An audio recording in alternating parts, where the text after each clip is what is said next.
pembahasan khusus kita ini. Ya, jadi kita masuk ke screen untuk melihat temanya.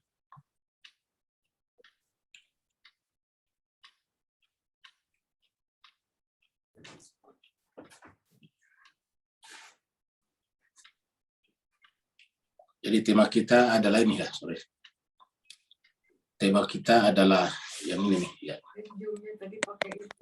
Tema kita adalah syirik lahir, syirik batin, dan cara puasa membersihkannya dari hati. Perlu kita sampaikan bahwa sebetulnya syirik lahir dan syirik batin tempatnya sama-sama, yaitu di dalam jiwa. Jadi baik syirik yang lahir ataupun syirik yang batin sama-sama tempatnya, yaitu di dalam jiwa kita, dalam hati kita. Kita menggunakan istilah syirik lahir di sini karena memang kelihatan menyembah benda-benda. Sedangkan yang namanya syirik batin itu adalah di dalam hati kita. Menduakan Tuhan di dalam jiwa namanya syirik batin. Sedangkan kalau kita wujudkan dalam bentuk perbuatan, mengagumi benda-benda apapun selain daripada Allah, maka itu disebut dengan syirik lahir. Jadi syirik lahir tidak hanya dibatasi pada menyembah batu atau menyembah patung, tapi apapun yang secara lahiriah kita agungkan selain daripada Allah, sehingga kemudian menyebabkan kita lalai daripadanya, lalai daripada Allah, maka itu disebut dengan syirik lahir. Sedangkan yang namanya syirik batin lebih kepada prinsip-prinsip yang ada dalam hati kita. Jadi bahkan bisa berbentuk kepercayaan saja. Jadi kepercayaan kepada sesuatu selain Allah, itu syirik batin. Misalnya menganggap bahwa masih ada yang ada secara mutlak selain daripada Allah, itu termasuk syirik batin. Karena satu-satunya yang berhak ada, yang ada adalah yang bersifat mutlak, yaitu zat yang tunggal. Segala sesuatu yang kita lihat ada, tetapi pernah tidak ada, dan nanti akan tidak ada, sebetulnya hakikatnya tidak ada. Sehingga bisa kita katakan sebagai kasih zoom link untuk ceramah. Kita mengatakan tidak ada, ya karena dia tidak ada. Tapi kalau kita percaya bahwa dia ada dan kita bisa berpegang kepadanya, maka itu namanya syirik batin. Nah, itulah sebabnya tema kita pada hari ini adalah syirik lahir dan syirik batin ini. Syirik lahir dan syirik batin dan cara mengatasinya. Cara puasa membersihkannya dari hati. Jadi syirik lahir, syirik batin, dan cara puasa membersihkannya dari dalam hati. Kita akan lihat ayat-ayat yang mendukung pembahasan kita ini. Allah SWT berfirman, A'udzubillahi minasyaitonirrajim, Bismillahirrahmanirrahim, di dalam surat At-Taubah ayat 28. Ada surat At-Taubah 28. Allah berfirman, A'udzubillahi minasyaitonirrajim, Bismillahirrahmanirrahim, Ya ayyuhalladzina amanu. Bapak Ibu perhatikan ini, yang dipanggil adalah orang yang beriman, sama dengan orang yang berpuasa. Jadi ini ya ayyuhalladzina amanu, orang berpuasa juga. Ya ayyuhalladzina amanu kutiba alaikumussyam. Kalau di sini ya ayyuhalladzina amanu innamal musyrikuna najasun. Hanya saja sesungguhnya al musyrikun najasun. Jadi orang musyrik itu najis. Pertanyaannya apanya yang najis? Ya. Apanya yang najis? Ya. Kalau kita katakan misalnya tubuhnya, berarti kan ini tidak mungkin karena Nabi juga berinteraksi dengan orang-orang penyembah berhala di Mekah sebelum dia pindah ke Madinah. Bahkan setelah terjadi Futuh Mekah, di dalam Al-Quran nanti di surat At-Taubah juga dikatakan bahwa apabila ada orang musyrik yang meminta perlindungan kepadamu, maka berikanlah perlindungan di dalam rumahmu supaya mereka punya kesempatan untuk mendengarkan ayat-ayat Allah SWT dibacakan. Kan artinya apa? Artinya bahwa bukan tubuhnya. Kalau tubuhnya tentu tidak boleh disimpan di dalam rumah. Dengan demikian, al-musyrikuna najasun di sini adalah jiwanya, batinnya, hatinya. Jadi kata-kata najisun ini kita pertegas dulu, namanya najis itu bahasa sehari-hari kita yang sebetulnya dari bahasa Al-Quran, dari bahasa Arab. Artinya apa? Kotoran. Jadi orang musyrik itu jiwanya kotor. Artinya ini bukan hanya pemberitahuan tentang penyembah berhala pada zaman Nabi, tetapi untuk kita semuanya. Makanya ini adalah dipanggil orang beriman. Karena kalau orang beriman itu punya kans, punya peluang untuk menjadi musyrik. Kalau orang tidak percaya kepada Tuhan, ya tidak punya kans untuk jadi musyrik. Apa sebabnya? Ya karena dia tidak percaya kepada Allah. Sedangkan yang namanya musyrik itu, selain percaya kepada Allah, juga percaya kepada selain Allah. Itu namanya musyrik. Jadi musyrik, ulangi lagi, selain percaya kepada Allah, juga percaya kepada selain Allah. Makanya orang-orang Mekah itu disebut dengan musyrik pada zaman Nabi. Kenapa? Karena mereka percaya bahwa Ka'bah itu adalah Baitullah. Ingat, mereka percaya Baitullah, rumah Allah. Mereka juga percaya bahwa yang menciptakan langit dan bumi adalah Allah. Di dalam Al-Quran beberapa kali diungkapkan, wala in sa'altahum man khalaqas samawati wal ard la yaqulunna Allah.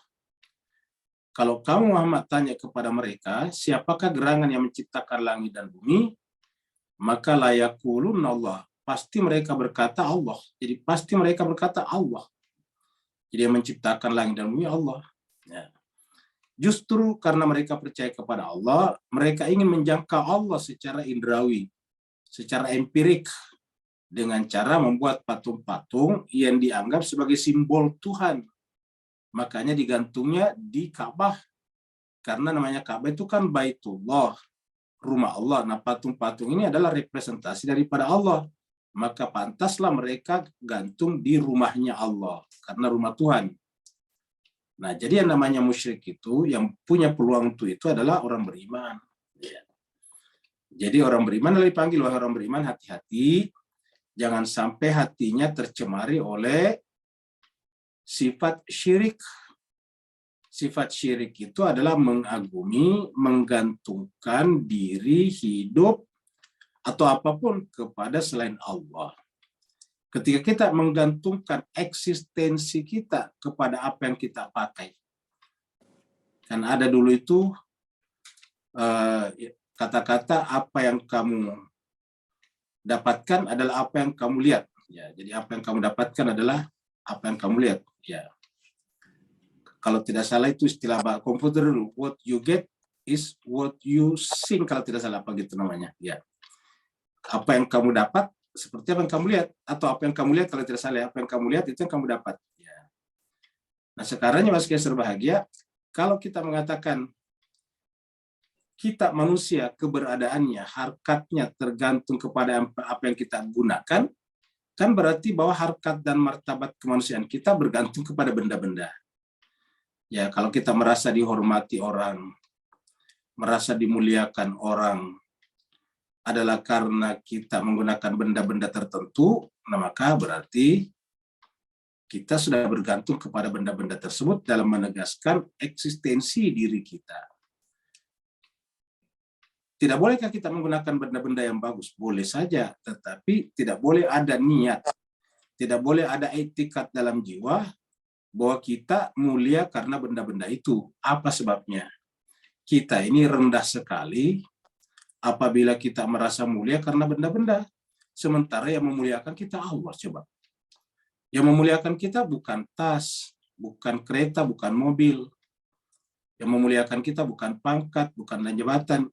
Kita boleh berpangkat, karena berpangkat dan jabatan itu mulia. Kenapa? Karena mengurusi orang banyak. Ya. Tapi kalau kita mengatakan bahwa pangkat dan jabatan, benda-benda yang mengangkat harkat dan martabat kita, ini keliru. Kenapa? Karena yang mengangkat harkat dan martabat kita itu justru Allah.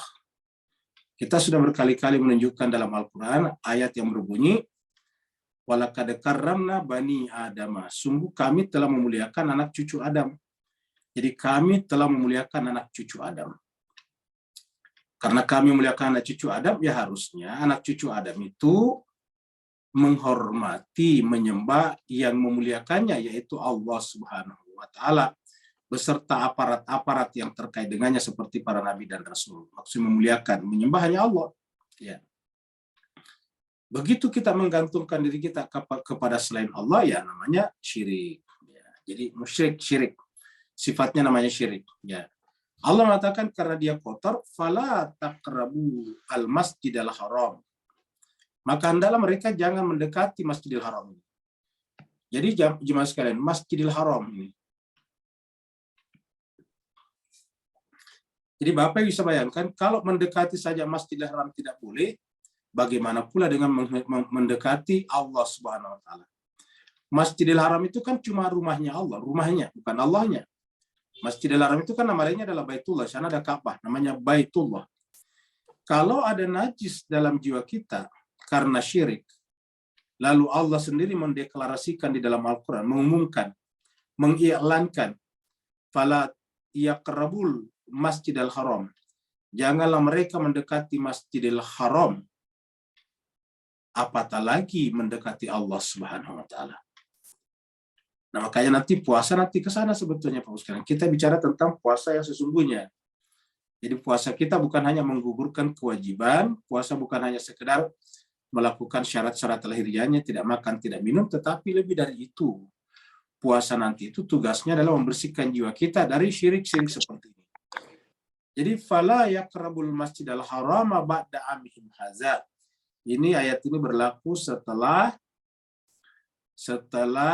Futu Mekah, Fathul Makkah, yaitu setelah Nabi bisa kembali ke Mekah. Wa in khiftum ailatan. Jadi coba kita lihat jemaah sekalian. Wa in khiftum ailatan. Kalau kamu takut miskin, ini khiftum itu takut. Takut apa? Takut melarat, takut miskin. Ailah. Ya. Jadi sebetulnya ailah ini secara bahasa artinya papa. Kalau miskin, miskin juga. Ya. Jadi kalau miskin, wa in khiftum miskinan, tetapi ini bukan miskin, tapi ailatan. Atau wa in khiftum faqiran, ini bukan fakir, tapi aila. Aila itu adalah papa, tidak punya apa-apa sama sekali. Jika kalian takut papa, jika kalian takut tidak punya apa-apa, fasaufa yughnikumullah. Ketahuilah bahwa Allah lah yang akan yughnikumullah, akan mencukupkan kepada kalian. Yughni itu secara bahasa memberikan kekayaan, tapi kita artikan mencukupkan. Jadi ingat, Allah lah yang akan mencukupkan. Dari mana? Min fadli, karunia-Nya. Jadi dari karunia Allah Subhanahu wa taala. Karena apa yang kita sebut dengan yughni atau gani, kekayaan, itu kan sesuatu yang menjadi milik Allah. Misalnya kita punya banyak berlian, disebut kaya. Kita punya tanah yang luas, disebut kaya. Nah, tanah itu di mana letaknya? Di udara atau di tanah? Di bumi? Jawabannya di bumi. Bumi ini bukan kita yang bikin. Bumi ini sudah ada jauh sebelum kakek kita Adam lahir di muka bumi. Jadi bumi ini sudah ada, tumbuh-tumbuhannya sudah ada, hewan-hewannya sudah ada, airnya sudah ada, jauh sebelum Adam alaihissalam, kakek buyut kita, diciptakan Allah di muka bumi ini. Jadi dengan demikian bumi ini bukan milik kita. Bumi ini adalah milik Allah. Jadi fasaufa yughnikumullahu min fadlihi. Insya, ya kalau dia mau. Nah, ingat kata-kata insya, kalau dia mau. Artinya tugas kita adalah tinggal memancing, ya. Tinggal bahasa politiknya memprovokasi apa? Memprovokasi kehendak Allah, keinginan Allah. Yaitu dengan cara apa? Menyesuaikan diri kita dengan keinginan-keinginannya. Dengan memenuhi 3 hukum sekaligus, yaitu hukum alam, hukum akal, dan hukum syariat. Kita pernah bahas di tadabbur.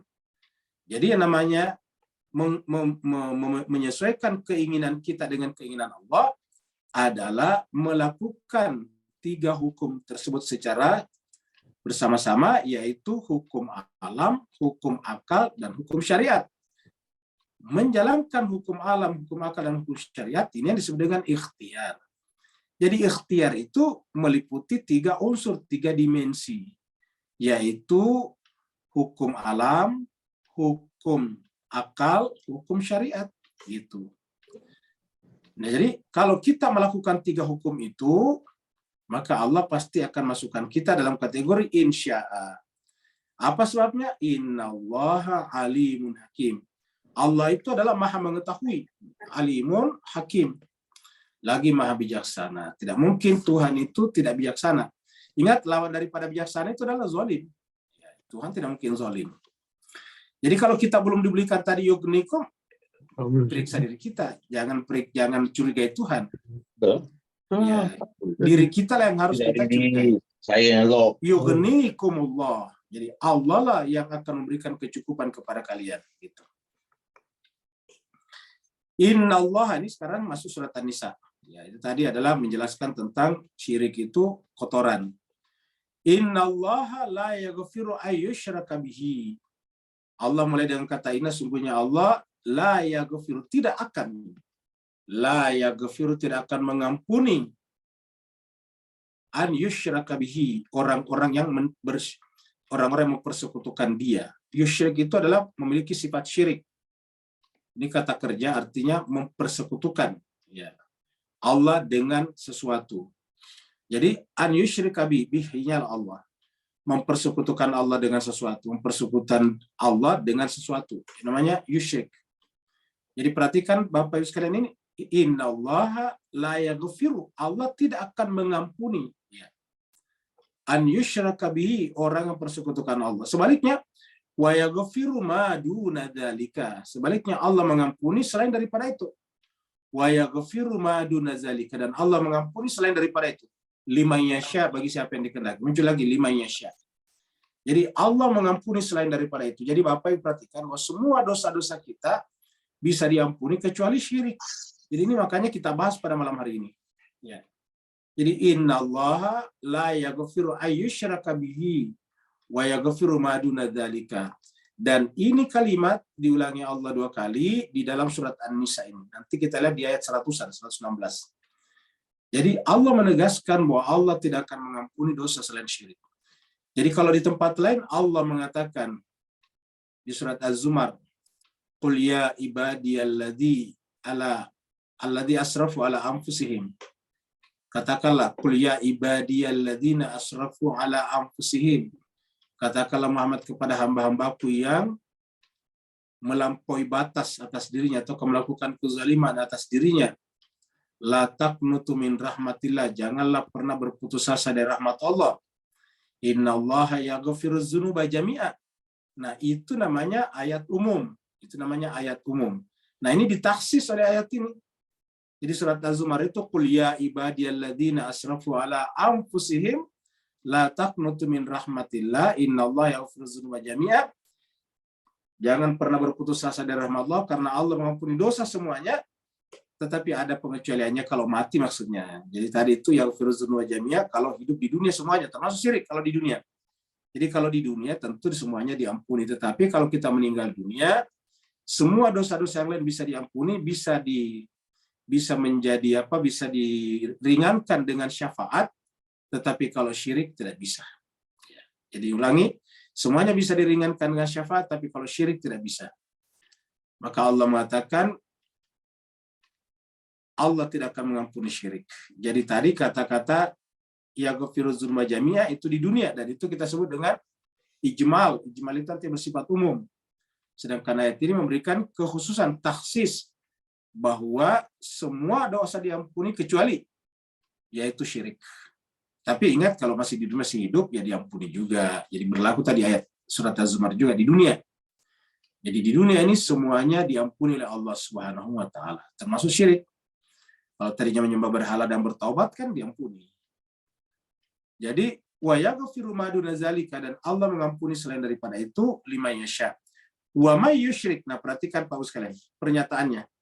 Ini adalah pernyataan yang bersifat mengancamnya.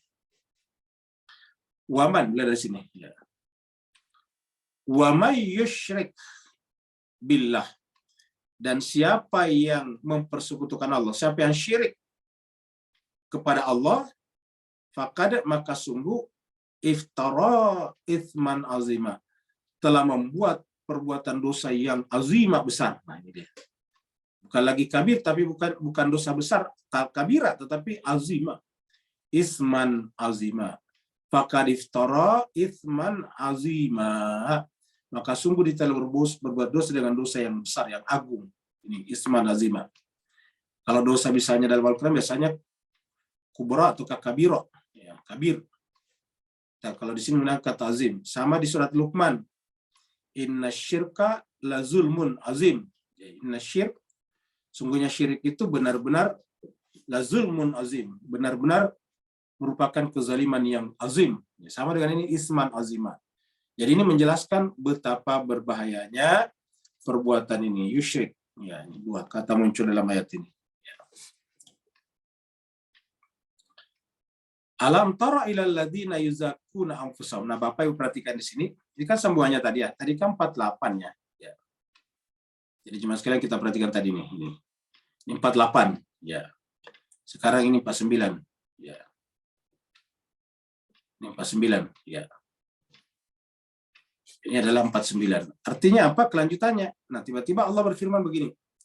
Alam tara ilal ladzina yuzakkuna anfusahum. Alam tara, apakah engkau belum melihat? Alam. Apakah engkau belum melihat? Melihat kepada siapa? Ilal ladzina, kepada orang-orang yang yuzakkuna anfusahum. Ya. Bukan membersihkan diri, maksudnya sini menganggap suci dirinya sendiri. Ingat, yuzakkuna anfusahum. Jadi menganggap dirinya itu suci, ya, atau dirinya itu membersihkan dirinya sendiri, tidak bisa. Jadi alam tara ilal ladzina yuzakkuna anfusahum. Apakah engkau telah melihat orang yang menganggap suci dirinya sendiri? Kenapa timbul pertanyaan begini? Tentu terkait dengan ayat 48 tadi. Innallaha yaghfiru dzunuba jami'a tadi. Innallaha la yaghfiru ayyushraka bihi wa yaghfiru ma duna dzalika liman yasha. Jadi terkait tadi dengan itu, maka Allah mengatakan di antara perbuatan syirik itu adalah menganggap suci diri kita sendiri atau merasa kita lah yang mampu membersihkan diri kita sendiri. Ulangi lagi, kalau kita merasa kita lah yang mampu mensucikan diri kita dengan ibadah kita, dengan sujud kita, dengan muamalah kita yang banyak, maka itu sudah termasuk namanya syirik. Syirik apa nantinya? Kita lihat adalah syirik ego, hawa nafsu. Dan disinilah nanti puasa berperan penting. Balillahu yuzakki man yasha. Yang benar ialah, jadi ini kan dalam bahasa Arab Pak ya, kalau ada kata bal di sini, bala, berarti sebelumnya adalah salah. Ya ini. Berarti ini adalah keliru. Menganggap diri sendiri suci atau menganggap kita yang mampu mensucikan diri kita itu keliru. Makanya dikatakan bal. Yang benar ialah Allahu yuzakki man yasha. Allah lah yang mensucikan. Jadi Allah lah yang mensucikan.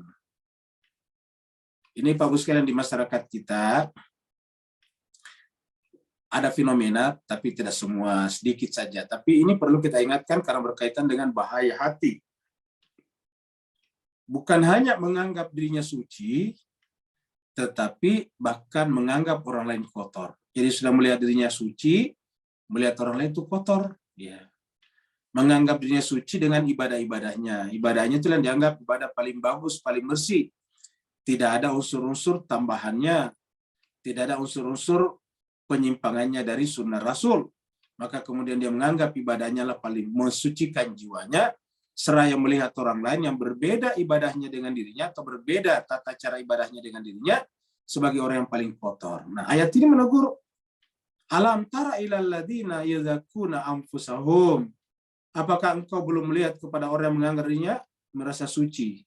Bahkan ada orang sekarang merasa suci dengan mempertontonkan secara massal membaca Al-Quran di tengah jalan atau di pinggir jalan. Ya. Allah mengatakan, alam tara ilal ladzina yuzakkuna anfusahum. Kenapa Tuhan mengatakan alam tara? Kamu belum melihat? Karena ini kelihatan yang namanya seperti ini mendemonstrasikan dirinya. Entah di depan massa, di depan orang banyak, atau mungkin diumumkan. Ya. Di tengah malam dia bangun jam 2, tiba-tiba dia yang pertama dilakukan bukan berwudu, bukan cuci muka, tetapi langsung ambil HP. WA, salat tahajud yuk. Nah, kan begitu. Padahal tidak ada perjanjian sebelumnya. Nah, jadi jemaah sekalian sebenarnya kita harus berhati-hati dengan jiwa kita. Karena inti manusia itu bukan telinganya. Kalau inti manusia telinganya, maka masuk neraka kalau orang yang tidak punya telinga. Kalau inti manusia matanya, maka masuk neraka kalau orang yang tidak punya mata. Kalau inti manusia adalah tangannya, maka masuk neraka kalau orang tidak punya tangan. Inti manusia itu adalah jiwanya, dan masuk neraka kalau orang yang kotor jiwanya. Salah satu yang mengotori jiwa kita adalah syirik. Jadi balillahu yuzakki man yasha. wala yuzlamuna fatila, dan fatila, dan nanti di sana Allah tidak mungkin menganiaya mereka sesedikit apapun juga. Ini 116. Sama-sama Anisa. Tadi kan Anisa 48 ya. Kalau sekarang Anisa 116. Mirip, Bapak bisa lihat ini. Tapi nanti ujungnya beda nanti di sini. Ya. Kalau tadi itu iftara itsman mubina, itsman azima. Kalau tadi 48, faqad iftara itsman azima. Kalau di sini faqad dalla dalalan ba'ida. Ini ujungnya di bawah ya. Jadi kita langsung lihat di sini. Ya. Nah, kita baru kembali ke sini. Inna Allah, sungguhnya Allah, la yaghfiru, tidak akan mengampuni. La yaghfiru, tidak akan mengampuni. Ayyusyraka, orang persekutukan Tuhan. Jadi la yaghfiru, tidak akan mengampuni orang-orang yang mempersekutukan.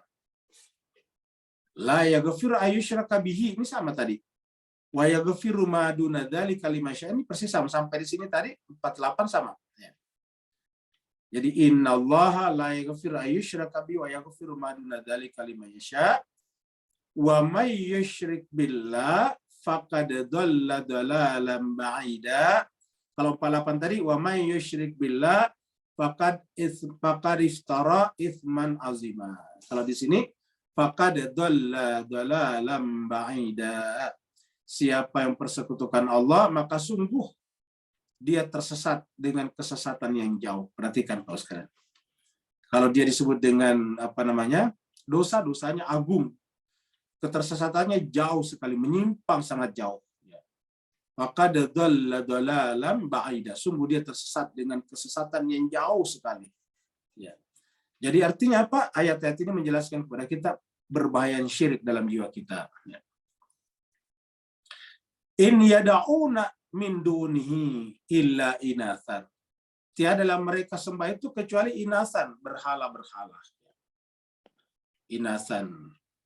Ini diartikan perempuan, sebetulnya bukan perempuan ya. Artinya bahwa inasan ini dari kata mu'annas, yaitu sifat feminin, ya, perempuan. Kenapa? Karena yang namanya dulu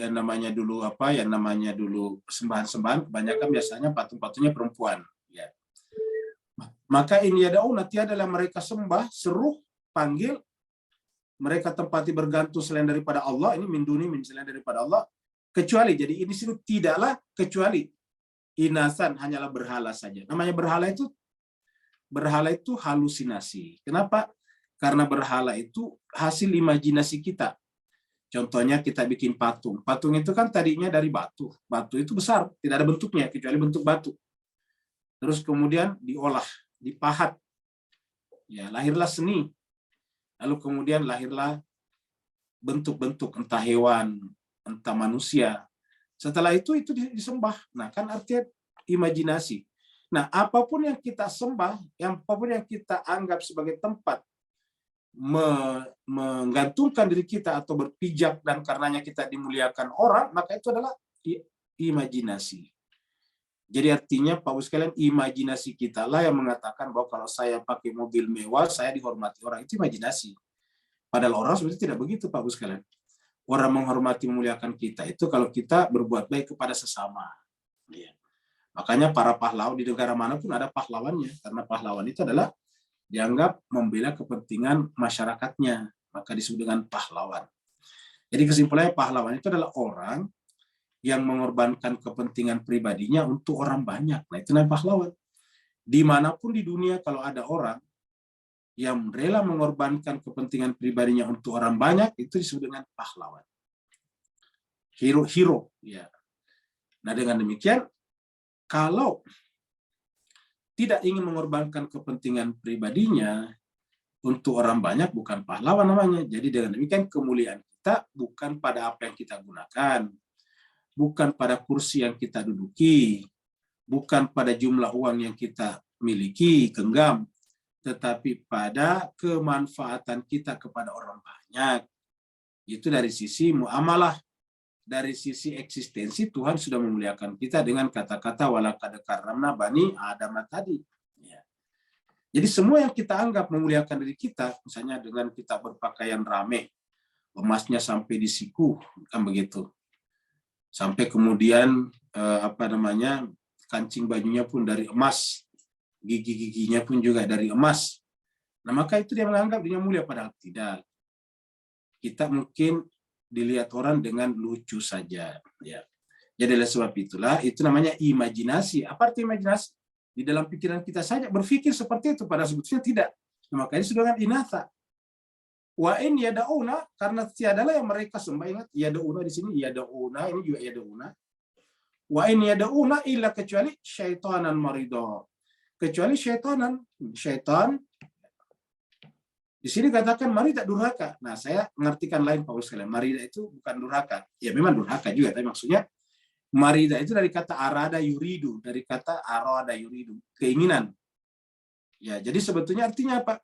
Itu adalah keinginan syaitan, bisikan syaitan maksudnya. Jadi yang namanya imajinatif, imajiner itu adalah berkaitan dengan harkat dan martabat kita, itu adalah keinginan syaitan sebetulnya, bisikan-bisikan. Kenapa kita mengangkat kata bisikan syaitan? Karena itu bukan dari fitrah. Segala sesuatu yang bukan dari fitrah, Tuhan menggunakan istilah syaitan. Jadi syaitan itu artinya apa? Syaitan itu artinya penyimpangan dari real fitrah. Maka itu namanya keinginan syaitan, yaitu keinginan bisikan-bisikan halus yang mengeluarkan kita dari fitrah kita. Illa syaitanan marida. Maka lihatlah nanti puasa, kita disuruh berpuasa, tetapi ujungnya nanti apa Bapak sekalian? Kembali kepada fitrah, seperti itu. Kita lihat lagi sini surat Al-Maidah 71. Laqad kafara alladziina qalu innallaha wal masih ibnu Maryam. Kalau ada yang mengatakan bahwa Al-Masih putra Maryam itu adalah Allah, maksudnya di situ Allah itu adalah disembah juga, dia adalah putra Tuhan.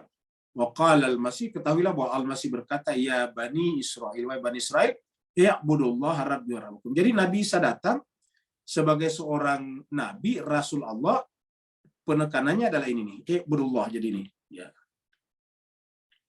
I'budullaha rabbi wa rabbukum. Sembahlah Allah, Rabbi, ayahku, bukan bapakku, tapi Rabbi wa rabbakum. Bukan Abi wa rabbakum, tapi Rabbi, Tuhanku dan Tuhan kalian. Inau, sungguhnya dia, may yusyrik billah.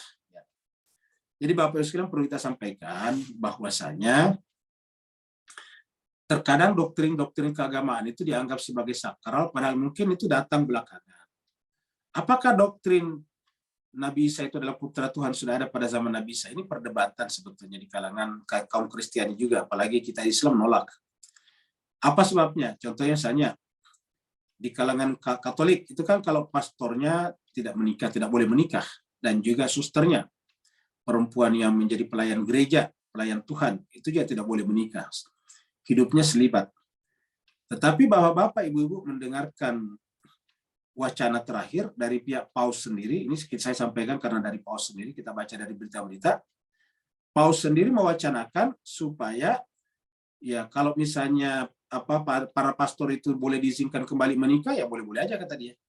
Karena toh doktrin ataukah ajaran selibat itu tidak menikah, ajaran membujang, tidak menikah sampai mati, itu katanya lahir pada abad ke-11 Masehi, jadi bukan dari awal. Itu pernyataan Paus loh, ya. Jadi Paus mengatakan bahwa kalau ada wacana ataukah mau dikembalikan para pastor itu boleh menikah seperti yang dilakukan oleh Protestan dan Kristen Timur, jadi Ortodoks Timur itu kan menikah juga pastornya. Ya sebetulnya kata Paus yang sekarang boleh-boleh saja. Apa sebabnya? Karena itu kan cuma persepakatan saja pada abad ke-11. Nah, artinya apa Bapak sekalian? Sering sekali kita melihat sepertinya doktrin agama, tetapi ternyata bukan. Itu persepakatan saja. Ya. Makanya Allah mengatakan di sini, ini Al-Quran mengatakan, Nabi Isa ketika datang mengatakan, "Ibudullaha rabbi wa rabbakum." Karena tidak boleh mengiktikatkan dalam diri kita bahwa yang namanya Nabi itu putra Tuhan. Ya, jangankan menyembah, mengiktikatkan, mengakatkan, akad itu akidah.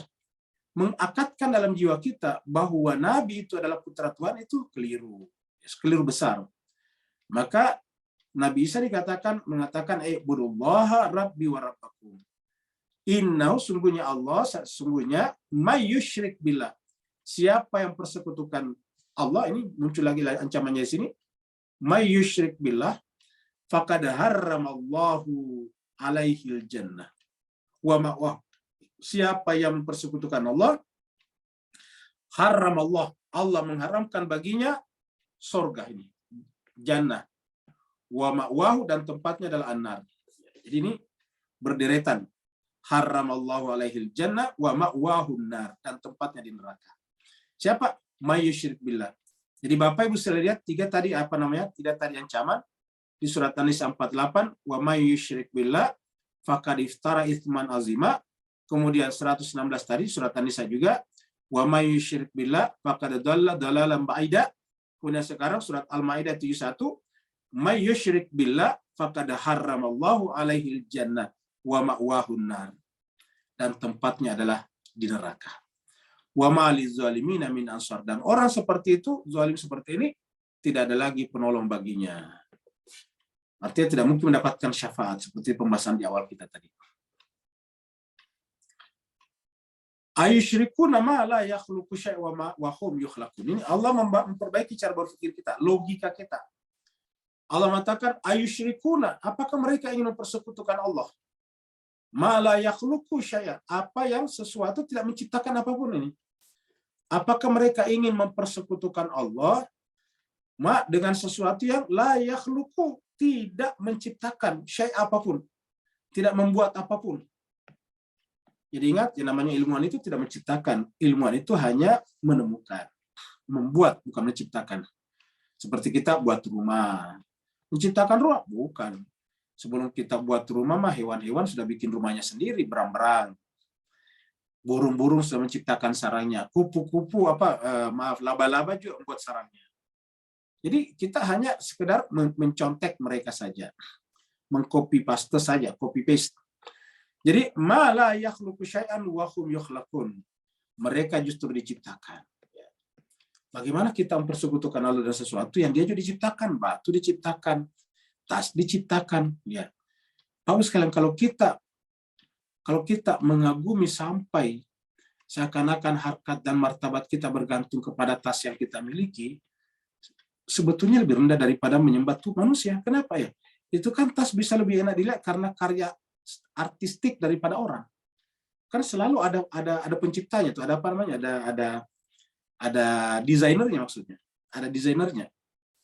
Ya, baik dari sisi bahannya, teknologinya juga ada yang bikin, kemudian dari sisi artnya juga ada.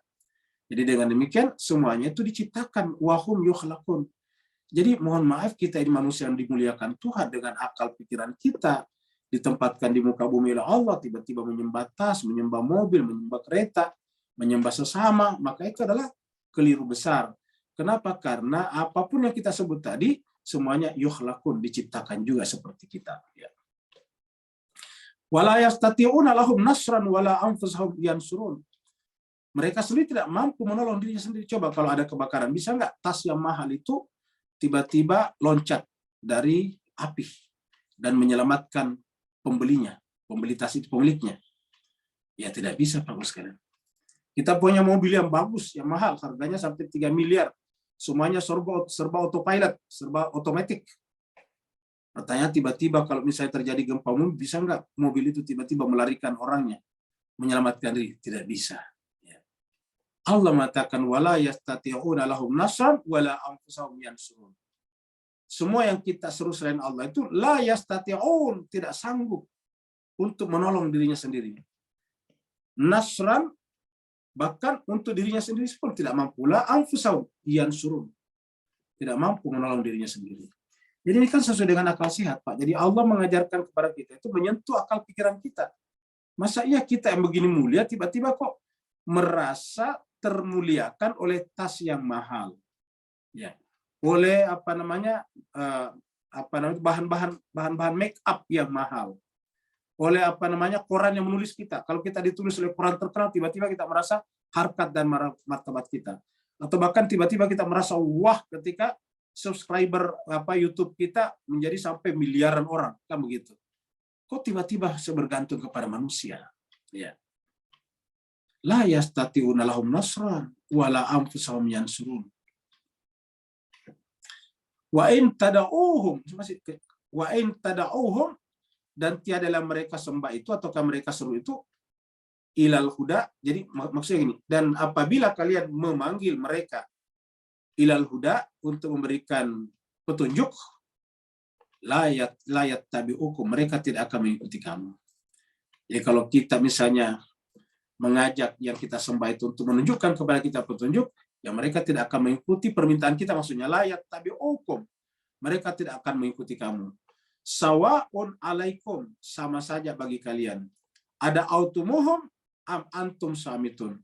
Sama saja apakah kamu menyeru mereka atau tidak menyerunya, itu samit, itu diam, maka pada dasarnya mereka tidak akan mengikutinya. Kenapa? Ya namanya benda-benda. Coba misalnya letakkan tasnya dibeli ratusan juta atau miliaran di tengah jalan, baru minta tunjukkan jalan ke sesuatu, tidak bisa. Ya, yang bisa itu Google Map, tapi Google Map juga hanya memberikan kode-kode saja, signal-signal saja. Yang mengikutinya tetap kita. Kitalah yang mengendalikan mobil, kitalah yang mengendalikan diri kita. Nah, jadi semuanya menjelaskan kepada kita tertipunya kita manusia apabila kita melihat itu semuanya sebagai satu bentuk, ya. Innalladzina tad'una min dunillah ibadun amsalukum. Sesungguhnya innalladzina tad'una, yang kalian seru, min dunillah, selain daripada Allah, adalah ibadun amsalukum, adalah hamba seperti kalian. Nah, jemaah sekalian, kita sampaikan ini karena kita lihat di tengah-tengah arus keberagaman sekarang yang terjadi juga sebaliknya, Pak Bu sekalian. Yang di tengah-tengah terjadinya arus keagamaan sekarang ini, manusia sudah semakin materialistik, semakin hedon juga. Dan akhirnya membawa kepada perbuatan-perbuatan yang merusak masyarakat. Ya. Menyalahgunakan kekuasaan, menyalahgunakan uangnya, menyalahgunakan popularitas, menyalahgunakan kepercayaan masyarakat dan sebagainya. Nah, jadi Allah menjelaskan bahwa apapun yang kalian seru selain daripada Allah, yang kamu seru itu adalah ibad, hamba-hamba juga seperti kalian.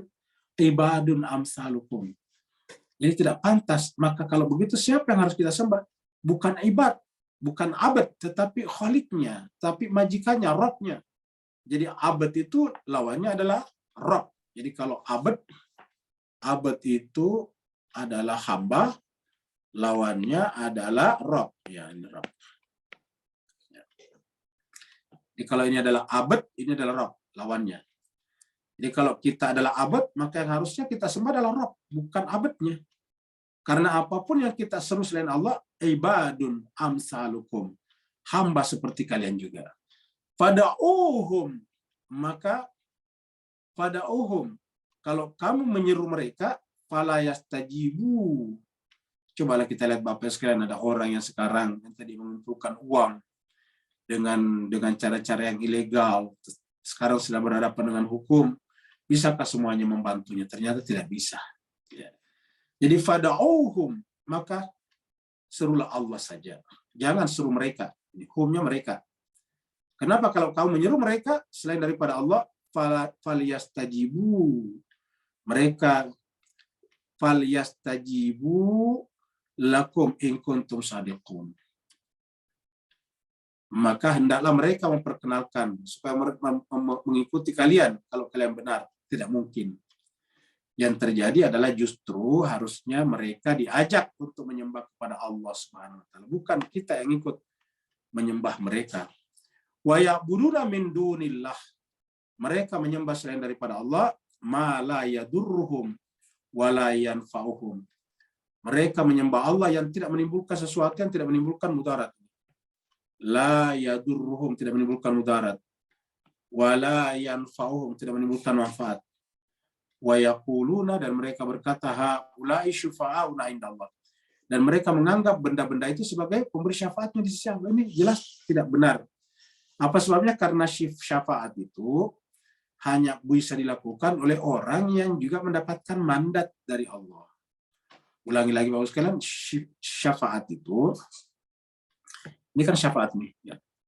Syafaat itu hanya bisa diberikan oleh orang yang mendapatkan mandat dari Allah, yang mendapatkan kepercayaan dari Allah SWT.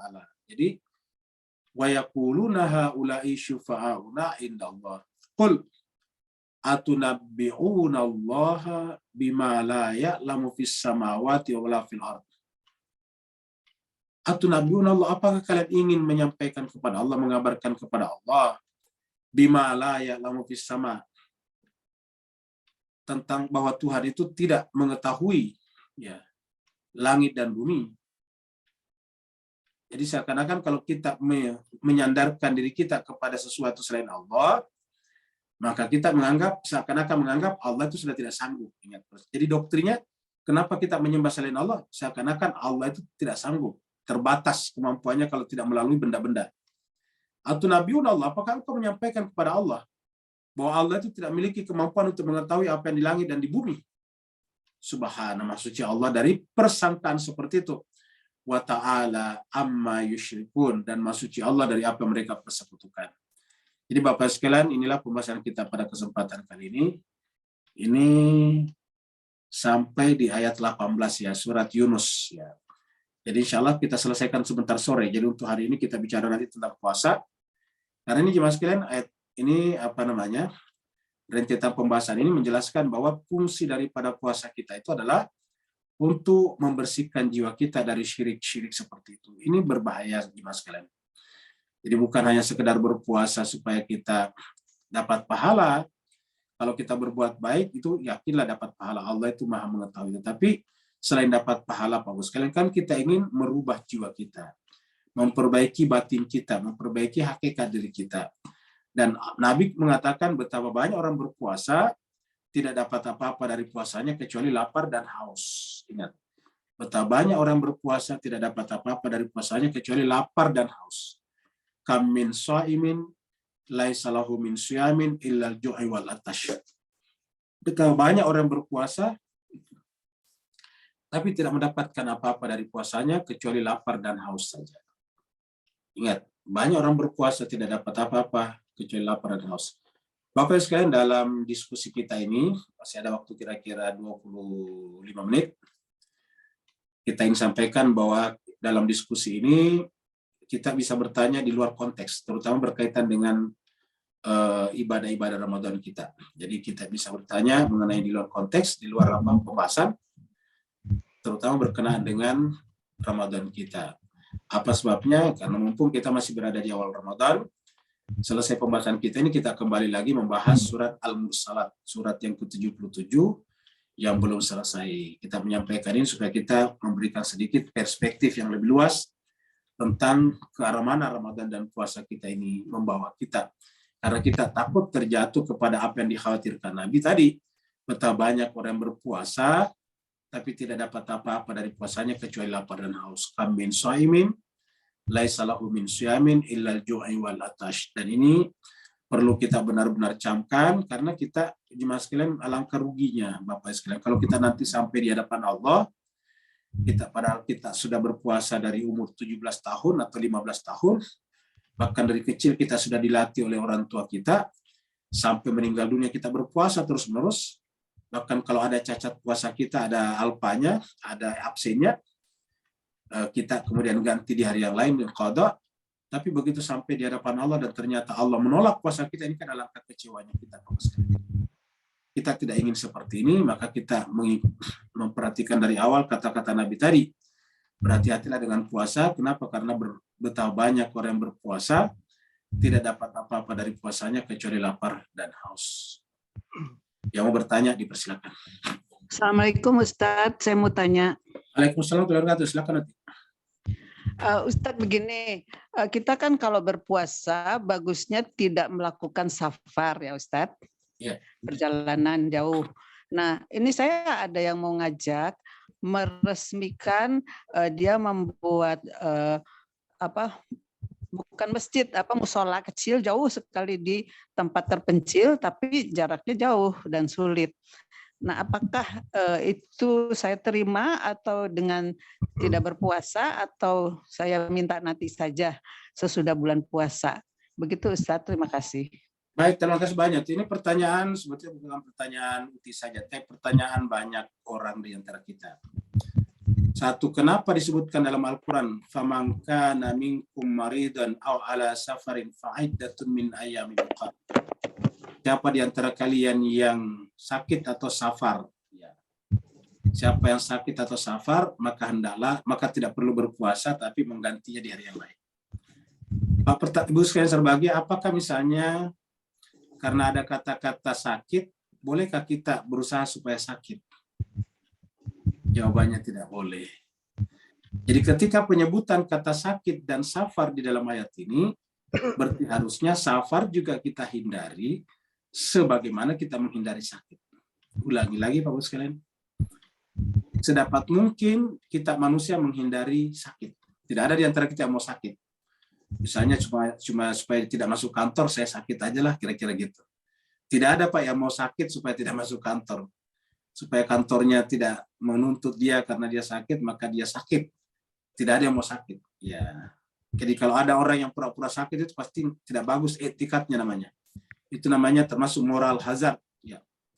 Nah jadi jemaah sekalian, jadi tidak ada di antara kita mau sakit. Walaupun kalau kita sakit dapat apa tadi? Dispensasi untuk tidak berpuasa di bulan Ramadan dan cukup diganti di hari yang lain dengan qada.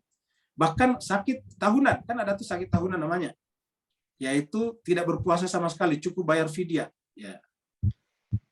Sambungannya tadi, faman kana minkum maridan aw ala safarin fa'iddatun min ayyamin ukhar. Ya, baru kemudian apa sambungannya lagi itu? Ini ada di sini nih, ya. Ini dia. Ya. Di sini ada. Mana? Oh, ini hilang satu nih, ayatnya ya. Jadi jemaah sekalian berbahagia, faman kana minkum maridan aw ala safarin fa'iddatun min ayyamin ukhar.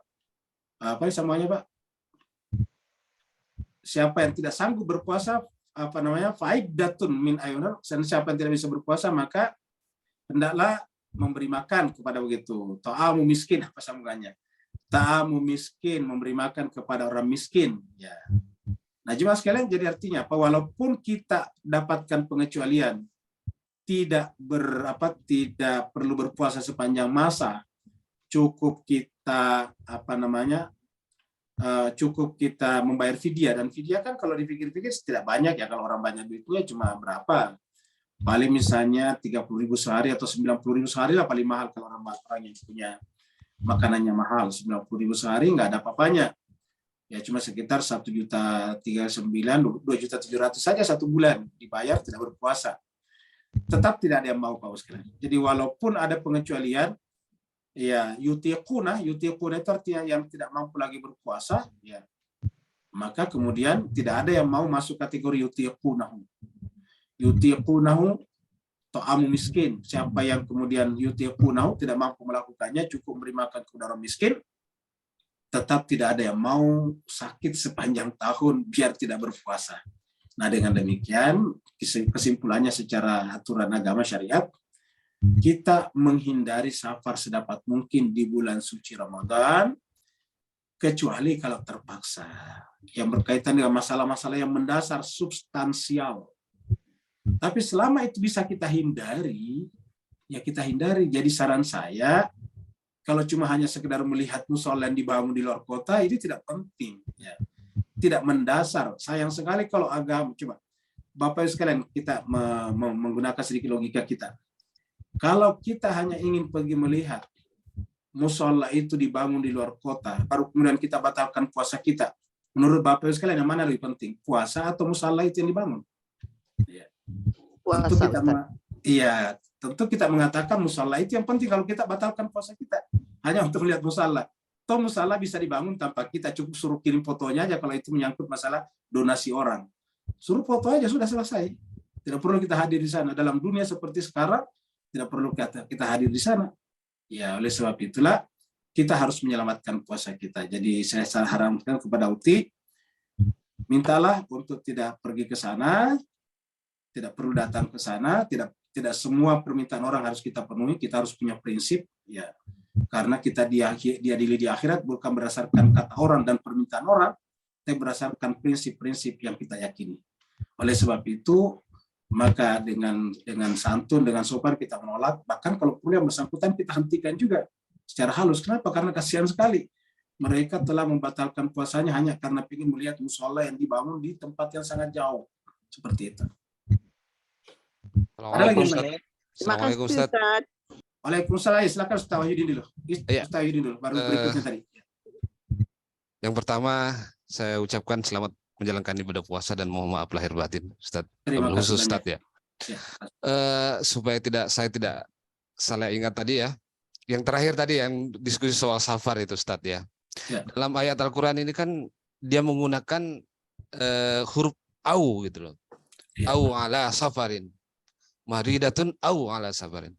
Artinya ini pemahaman saya Ustaz. Ya. Au di situ kan sama artinya kalau kita dari bahasa itu sama dengan gitu loh. Artinya seimbang antara marid dan safar. Sama gitu posisinya gitu. Orang yang sakit dan orang yang safar posisinya sama. Hukumnya sama gitu. Jadi dia boleh bukan kata boleh apa Ustaz ya? Apa kata boleh atau wajib? Harus. Iya. Wajib atau apa ya? Tidak menjalankan puasa. Itu masalahnya Ustaz. Apakah boleh atau kata-kata wajib di situ yang pertama. Kemudian persoalan kedua, tadi ayat tentang musyrik itu. Mohon izin, saya belum menemukan signifikansi atau hubungannya, korelasinya dengan puasa gitu. Mungkin baru ini pengantar Ustadz ya. Sehingga saya belum sampai pada kesimpulan bahwa di mana hubungannya puasa dengan musyrik tadi. Selain daripada tazkiyatun nafs untuk membersihkan jiwa. Itu yang pertama. Kemudian yang ketiga, dosa syirik gitu. Dalam ayat-ayat Al-Quran disampaikan Ustaz tadi, semua menggunakan fi'il mudhari'. Ayyusyrika wa yaghfiru ayyusyrika. Itu artinya, dan semua menggunakan fi'il. Tidak ada kata benda gitu. Artinya, perbuatan syirik ini adalah perbuatan. Sesuatu apa Allah mungkin ya, ini pemahaman saya. Allah itu tidak mengampuni selama kita masih dalam proses atau dalam masih melakukan perbuatan syirik itu. Tapi setelah kita bertobat, ya Allah pasti mengampuni. Begitu yang saya pahami. Mohon penjelasannya Ustaz. Assalamualaikum warahmatullahi wabarakatuh. Waalaikumsalam warahmatullahi wabarakatuh. Terima kasih banyak Ustaz Wahyudin atas ucapan selamat Ramadannya. Jemaah sekalian, ini kata-kata mari dan au ya. Jadi walaupun ini kata au di sini artinya sederajat, bukan wow atap, tapi au atau, tetapi penyebutan maridan duluan juga menentukan. Walaupun dia sederajat, tetapi penyebutan maridan bukan safarin. Harusnya famangkana minkum ala safarin au maridan misalnya. Tapi menggunakan kata-kata minkum maridan au ala safarin menunjukkan bahwa ini Allah ingin membangun logika kita, cara berpikir kita bahwa kalau semua orang menghindari sakit, maka hendaknya juga menghindari safar. Kaitannya dengan apa? Ramadan. Ingat, kaitannya Ramadan. Jadi sedapat mungkin di bulan Ramadan ini kita menghindari safar. Ya cuma memang di masyarakat kita, mohon maaf, ada kebiasaan justru safar di bulan Ramadan, pergi umrah Ramadan misalnya. Padahal itu kan sudah jelas membatalkan puasa sepanjang perjalanan. Karena di sini tidak ada kata-kata fal yu'iddah atau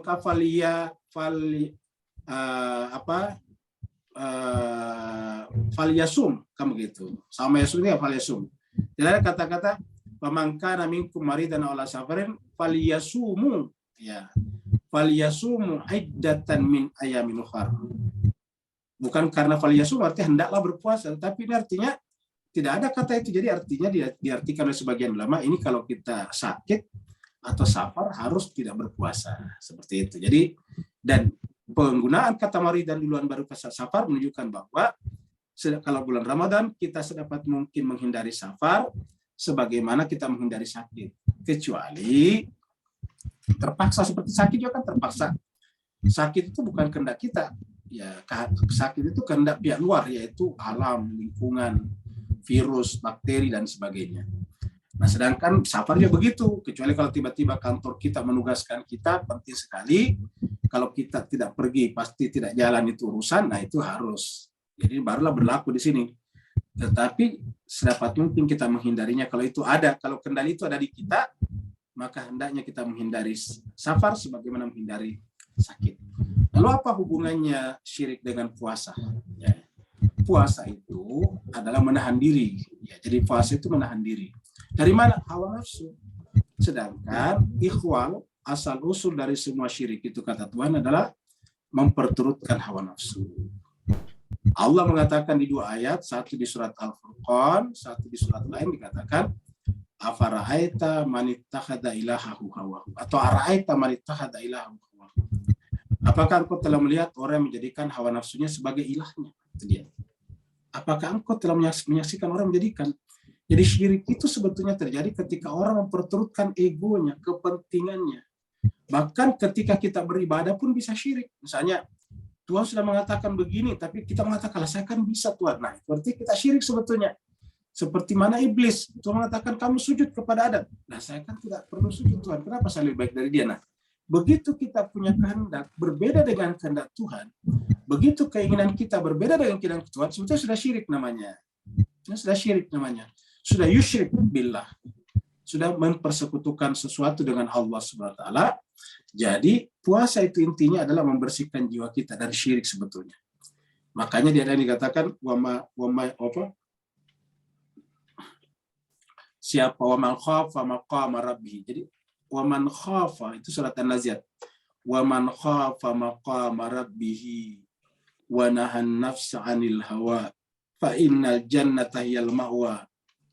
Jadi waman khafa, siapa yang takut maqama rabbih, kepada makam Tuhannya, wa nahan nafs 'anil hawa, dan menahan diri dari hawa nafsunya, maka fa innal jannata hiyal ma'wa, maka surgalah tempat tinggalnya. Sama tadi dengan ayat seperti ini tadi ya. Di mana tadi ayatnya di sini kalau tidak salah ya. Di ayat 10 tadi. Ya ini. Ya tadi yang ada surga dan neraka tadi. Ya. Wa may yusyrik billah, surat An-Nisa. Ini An-Nisa di atas tadi. An-Nisa. Nah ini dia. Sorry. Ini. Ayat surat Al-Maidah 71 ya. May yusyrik billah, innahu may yusyrik billah. Ya. Innahu may yusyrik billah faqad harramallahu alaihi al-jannah. Sama tadi. Siapa yang syirik kepada Allah, sungguh Allah haramkan baginya surga. Nah, di dalam surat An-Naziat tadi dikatakan wa man khafa maqama rabbih wa nahan nafsa 'anil hawa fa innal jannata hiyal ma'wa. Jadi sama. Nah, di sini dikatakan haramallahu alaihil jannah. Jadi sama kasusnya. Yaitu karena dia syirik. Jadi syirik ini bukan hanya menyembah pohon, tetapi begitu ada sesuatu selain Allah dalam jiwa kita, itu syirik sebetulnya namanya. Ulangi lagi, apa saja yang ada di dalam hati kita selain Allah, kita sudah syirik. Makanya benar yang dikatakan tadi Ustaz Wahyudin bahwa ini menggunakan selalu fi'il mudhari. Ya, innallaha la yaghfiru ayyusyraka. Yusyraka juga itu adalah syiar mudhari juga. Ini yusyrik. Jadi selalu mudhari. Kenapa? Karena perbuatan itu tidak bisa terjadi kalau tidak ada pelaku perbuatan. Dan lagi-lagi, tidak ada perbuatan kalau tidak ada pelaku perbuatan. Tidak ada fa'il kalau tidak ada fi'il kalau tidak ada fa'ilnya. Jadi di mana-mana kalau kita dalam bahasa Arab itu ada fi'il pasti ada fa'ilnya. Makanya dua bentuk kalimat dalam bahasa Arab itu ada namanya jumlah ismiyah, ada jumlah fi'liyah. Jumlah fi'liyah itu adalah pasti ada fi'ilnya, ada fa'ilnya. Kalau jumlah ismiyah ada mubtada, ada kabarnya, seperti itulah. Jadi kalau jumlah fi'liyah berarti fi'il dan fa'il pasangannya. Di mana-mana ada fi'il pasti ada fa'ilnya.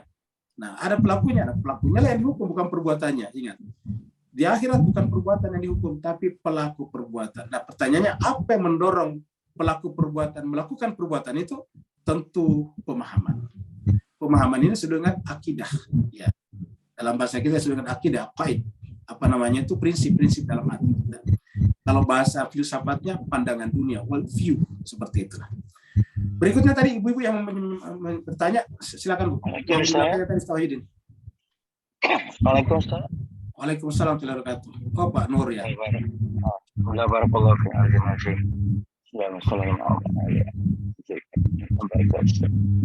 Syahrul Ramadan Mubarak. Mau saya baca semua? So dalam Al-Maidah 71 tadi, innahu may yusyrik billah faqad haramallahu alaihi jannah. Apakah ini satu sekali lagi Allah mempamerkan melalui fi'il mudhari tadi Ar-Rahman Ar-Rahim yang tak putus-putus, menggunakan puasa ini sebagai ibadah yang beri kita sebesar-besar, seluas-luas ruang dan peluang untuk kembali kepada fitrah asal tauhid kita di alam alastu rabbikum. Sehingga Allah pandang bahawa syirik tadi adalah lagi dahsyat daripada kanser yang kita khuatiri di bumi ini cara batinnya. Beri pencerahan Ustaz. Barakallahu fiik.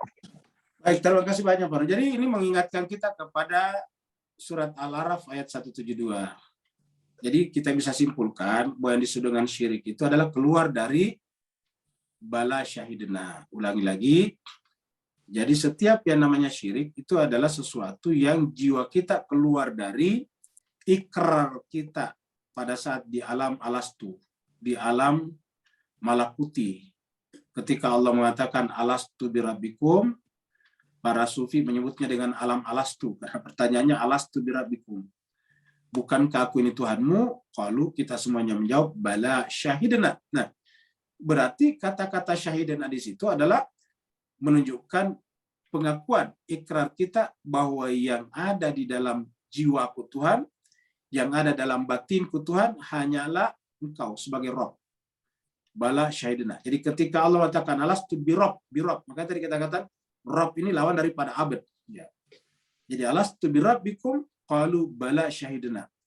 Nah, berarti kita bersaksi, jiwa kita itu sudah aslinya masuk kategori syuhudi, musyahada. Buat tidak boleh ada yang duduk, tidak boleh ada yang tersimpan, tidak boleh ada yang tinggal di dalam jiwa kita selain daripada Allah. Nah, begitu muncul di dalam diri kita, kita berpikir bahwa dengan uang kita bisa segala-galanya. Ya, sampai ada biasa pendapat disebarkan bahwa memang uang bukan segala-galanya, tapi segala-galanya butuh uang. Ini pernyataan yang sudah sangat berbahaya. Ulangi lagi, ada mengatakan bahwa memang uang bukan segala-galanya, tapi segala-galanya butuh uang. Ini sudah pernyataan materialistik. Ini sudah pernyataan hedon namanya, hedonism. Apa sebabnya? Ya, mata uang sendiri kan baru muncul Pak belakangan. Ya, kita sampaikan yang namanya mata uang itu muncul belakangan. Ya. Dulu orang cuma barter, ya, tukar-tukeran. Semua orang tahu dulu barter sebelum adanya mata uang. Ya, jadi orang dulu cuma tukar-tukeran. Apa namanya, kita membangun rumahnya orang, yang kita bantu rumahnya, kasih makan kepada kita yang menolongnya, gitu. Jadi di kampung dulu itu masih orang saling bantu-membantu menanam padi di sawahnya. Hari ini kita rombongan di sawahnya si A, semua petani ke sawahnya si A nanam padi.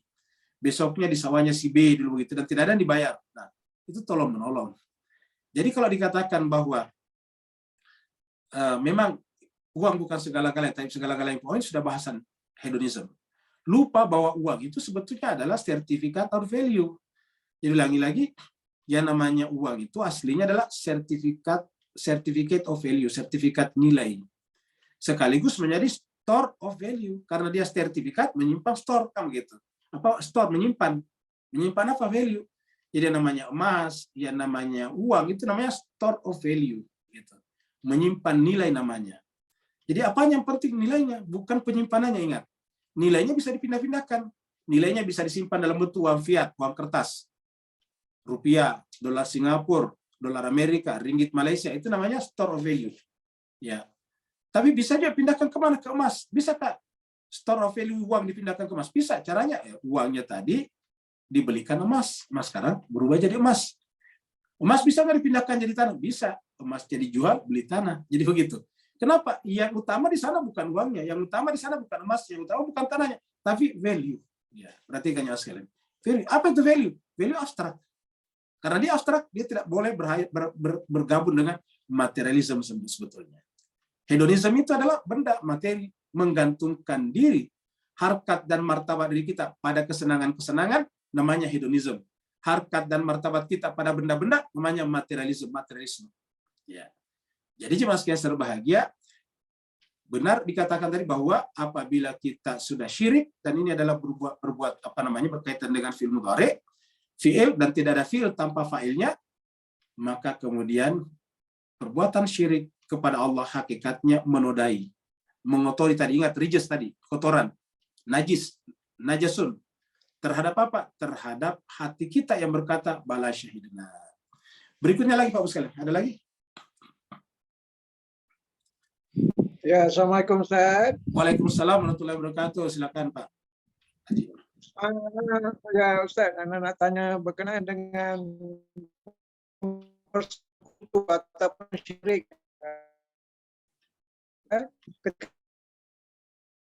kita sholat, sujud.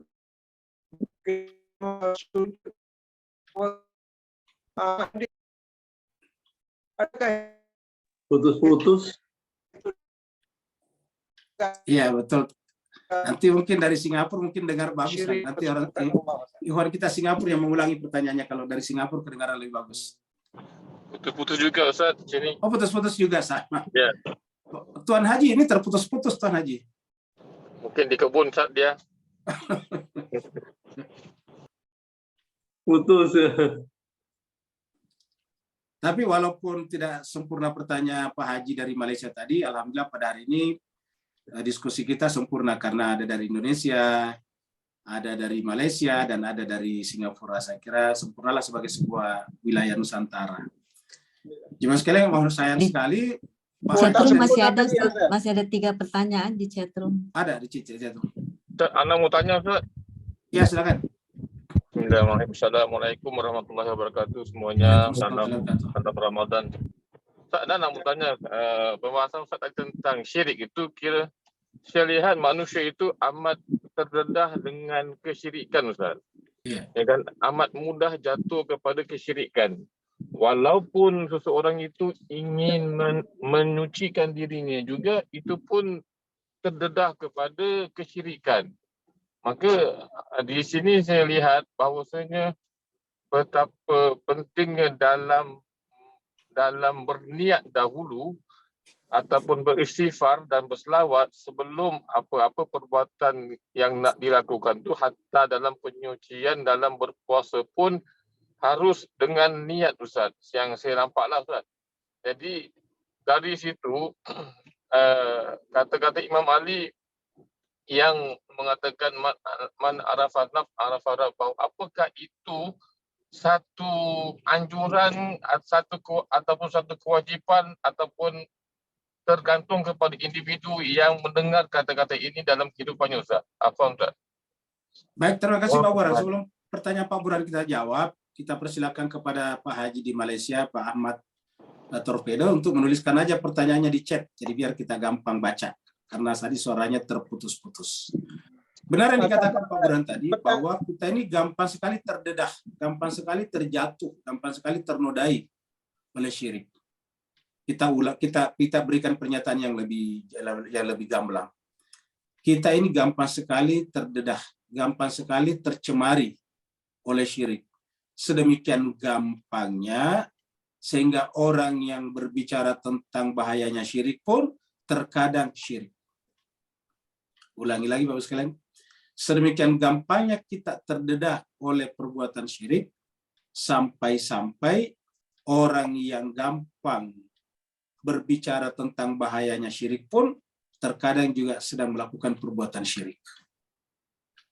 Contohnya tadi, kita menganggap orang yang ziarah kuburan itu syirik, sampai kemudian kita menghalanginya, itu syirik juga. Kenapa? Karena telah memaksakan pendapatnya, egonya kepada orang lain. Seperti itu.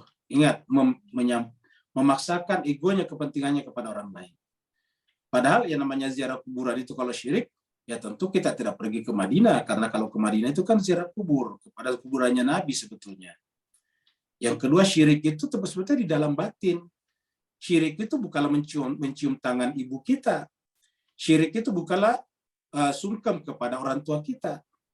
Syirik itu bukanlah sujud kepada lantai. Kalau kita sholat sujud ke lantai baru dikatakan syirik, berarti sholat itu syirik. Nah kalau begitu di syirik itu di mana? Di hati, seperti dikatakan Pak Nur tadi. Itu di sini sebetulnya. Jadi syirik itu adalah noda, najasun terhadap syuhudi kita ketika berkata bala syahidna.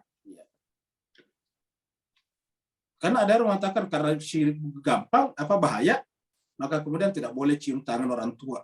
Seperti itu. Tidak boleh cium tangan orang tua, tidak boleh ziarah kuburan, tidak boleh ini dan itu. Karena dianggap syirik semuanya. Padahal syirik itu tadi hati. Makanya walaupun kita sujud di lantai, kan Bapak sekalian siapa yang sholat pasti sujudnya di lantai. Sujud di lantai atau di karpet, ke tanah. Nah apakah itu kemudian menyembah tanah, menyembah karpet, menyembah lantai? Tidak. Karena hati kita tidak mengiktikatkan menyembah lantai. menyembah karpet, tetapi kita niat itikadkan menyembah Allah dengan melaksanakan perintahnya, yaitu sujud. Sujudnya, namanya sujud ya harus ke lantai, seperti itu. Kita disuruh memuliakan orang tua kita.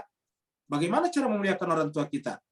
Ya caranya misalnya mencium tangannya, sungkem kepada kakinya, nah seperti itu. Sama misalnya dengan bagaimana caranya bagaimana caranya kita membuktikan bahwa kita menjabat tangannya Allah pada saat kita pergi ke Mekah. Dicontohkan misalnya dengan mencium Hajar Aswad misalnya gitu. Jadi Hajar Aswad itu mencium batu. Tapi kenapa tidak dikatakan syirik? Ya karena itu tidak diitikadkan bahwa batu itu Tuhan. Ya. Tawaf itu bisa salah, bisa benar. Kapan salah? Apabila tawafnya menganggap Ka'bah itu Tuhan. Nah, itu tawafnya salah. Pasti syirik. Tapi tawafnya itu dilakukan karena perintah Allah, bukan syirik namanya. Makanya dulu pada zaman jahiliyah disebut syirik. Kenapa? Karena kalau dia tawaf di situ dianggap sebagai tawaf kepada Tuhan, bukan kepada Baitullah, bukan kepada Ka'bah. Makanya ayatnya mengatakan falyabudu rabba. Ingat, falyabudu rabba hadzal bait. Hendaklah mereka menyembah Tuhannya bait ini, seperti itu. Jadi dengan demikian, karena saking gampangnya kita terdedah oleh perbuatan syirik ini, di permulaan Ramadan ini kita bahas ini supaya benar-benar puasa Ramadan kita ini bisa melepaskan kita, membersihkan diri kita dari noda-noda syirik yang mengotori kita. Kita pergi ke kita pergi ke screen. Ya, ini dari komunitas doa ini, siapa nih komunitas doa. Nah, yaitu bertanya untuk penderita gagal ginjal yang tidak memungkinkan untuk menjalankan puasa Ramadan karena harus cuci darah 2 kali seminggu. Ya, yang seperti ini, Pak Bu, ya cukup ini bayar fidyah saja, gitu. Kalau sudah seperti ini bayar fidyah. Kenapa? Karena kan agama itu benar-benar indah sekali, tidak membuat kita tidak ingin merusakkan diri kita. Yuridullah bikumul yusra wala yuridu bikumul usra. Allah menginginkan dengan puasa ini adalah kemudahan, bukan kesulitan. Makanya dikatakan begitu pentingnya ini kita tidak berpuasa kalau sakit, sampai dikatakan 2 kali dalam Al-Quran, Pak Ustaz. Terutama komunitas doa yang bertanya ini. Pertama tadi surat Al-Baqarah 184. Faman kana minkum maridan aw ala safarin fa'iddatun min ayamin ukhar wa 'alal ladzina yutiquna fidyatun ta'amu miskin. Kemudian diulangi lagi di ayat berikutnya 185. Ya, faman syahida minkum syarra falyasum wa man kana maridan aw 'ala safarin fa'iddatun min ayamin ukhar. Diulangi lagi di situ. Jadi begitu pentingnya jangan sampai puasa kita membahayakan kesehatan kita. Karena apa? Puasa bukan untuk tubuh, tetapi untuk jiwa kita. Seperti itu. Berikutnya lagi dari Ibu Ria Fatmi. Anak saya tinggal di Bogor, tapi dia harus mengantarkan ASI ke rumah sakit Jakarta untuk baby yang lahir prematur. Nah, jadi kalau ini hanya sekali ke Bogor, ke Jakarta saja, maka dia puasanya qadha. Kalau dia jaraknya seperti ini ya, kalau misalnya di Bogornya Bogor Kota lumayan jauh sampai ke perbatasan. Nah, jadi cuma sekian berbahagia, jadi itu yang seperti ini tidak perlu berpuasa. Berikutnya lagi Ibu Esti, izin bertanya untuk waktu berbuka, apakah hadis menyegerakan berbuka saat menyegerakan berbuka? Hadisnya hadisnya sahih, tetapi harus waktunya. Jadi bukan masalah menyegerakan berbukanya masalah, tetapi waktunya. Dikatakan di sini saat azan. Tidak ada kata-kata berbuka puasalah pada saat azan. Karena kalau berbuka puasalah pada azan, berarti waktu saat azan duhur kita sudah harus berbuka puasa. Jadi kalau ada mengatakan berbuka puasalah pada saat mendengarkan azan, nah berarti pada saat tengah hari azan zuhur kita sudah berbuka juga karena ada azan kedengaran. Gitu. Nah, jadi yang ada dalam Al-Quran, surat Al-Baqarah 187, atimus syama ilal laili. Segerakanlah sempurnakanlah puasanya sampai malam. Bukan atimus syama ilal azani, enggak begitu Bu Esti. Jadi tidak dikatakan dalam Al-Quran ini. Kita lihat di sini nih supaya ketahuan Bu Esti nih. Ya, kita kepada Ibu Esti, Ibu Ibu Esti tadinya. Ini kita lihat, ini nih. Nih, kita 187. Nah, jadi 187 ini dia nih. Ya, ini. Panjang ini Bu ya, kita langsung ke sini nih. Kita langsung ke bagian berbuka puasanya nih. Ini Bu Esti lihat di sini, Bu. Mudah-mudahan ya kelihatan ya screen-nya. Ibu, Kelihatan, screen Ustaz. kelihatan? Kelihatan. Kelihatan apa? Kita ambil tengah-tengahnya karena waktu kita sudah habis ya. Summa atimus syiyama ilal laili. Kemudian atimu itu sempurnakan. Ini bahasa Inggrisnya juga komplit ini. Ini komplit. Atimu sempurnakanlah asyam puasa ila sampai al-lail malam. Bukan dikatakan atimus syiyama ilal azan, enggak ada. Ya. Atimus syiyama ilal maghrib juga enggak ada. Ini adalah ilal laili. Sempurnakanlah puasa sampai malam. Ingat, sampai malam. Seperti itu. Jadi kita berbuka puasa itu bukan karena azan. Azan itu hanya salah satu perbuatan manusia kalau mau salat. Ingat, apa namanya? Ya, Islam, syariat Islam kalau salat. Azan itu bukan panggilan buka puasa, Bu Esti atau yang lain. Azan itu panggilan salat. Jadi kalau azan itu isinya hayyalas shalah gitu. Jadi bukan marilah berbuka puasa. Ya, tapi hayalah sholat, bukan hayalah takjil misalnya. Takjil itu sebenarnya percepat. Jadi itu hayalah sholat kalau azan, bukan berbuka puasa. Jadi yang ada adalah atimus syiyama ilal lail. Sempurnakanlah puasanya ila sampai al-lail malam nih, berarti kan malam. Jadi, seperti itu.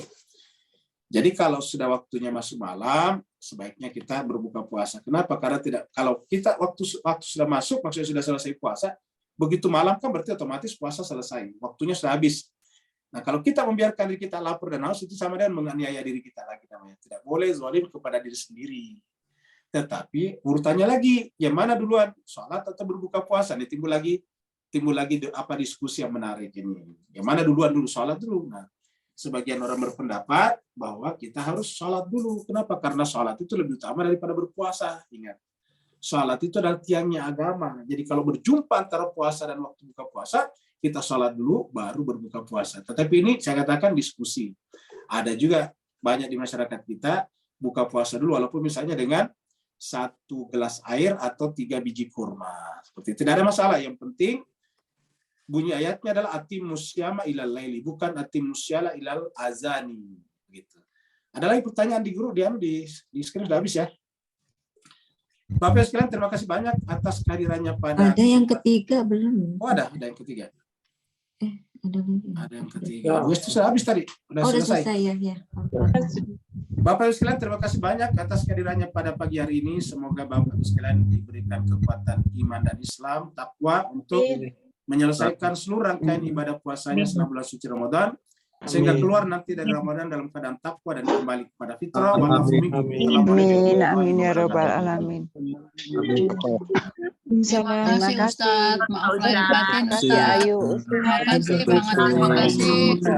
Salam teman-teman. Terima kasih.